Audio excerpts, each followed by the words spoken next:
So व्हिडिओच्या title पाहून तुम्हाला तर कळलंच असेल की आपण वालाच्या शेंगाची भाजी करणार आहोत. तसं तर सर्वांनाच येते, पण मला माहित नाही आज काय सुचलं जे मी तुम्हाला रेसिपी सांगत आहे, ते पण मराठीमध्ये.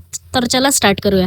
सर्वात आधी कढई ठेवली गॅसवर, गॅस ऑन केला, तेल गरम केलं, देन त्यामध्ये ॲड केलं जिरा राई. ते सर्व झाल्यावर कांदा ॲड केला आणि सर्व मसाले ॲड केले. तुम्ही तुमच्या टेस्ट अकॉर्डिंग मसाले कमी जास्त करू शकता. त्यानंतर टमाटर ॲड केलं आणि टमाटरवर मी मीठ ॲड केलं आहे. ठीक आहे, इकडे जेव्हापर्यंत टमाटर होत होते तेव्हापर्यंत मी आटा लावून घेतला आणि मग टमाटर झाल्यावर मी वालाच्या शेंगा आलू ॲड केलं त्यामध्ये. आणि हां, मी बिना आलूची कोणतीच भाजी नाही खात. आलू माझा फेवरेट आहे. आणि भाजी तिकडे शिफ्ट केली. इकडं पोळ्या बनवून घेतल्या मी ना, जेव्हापर्यंत भाजी होत होती.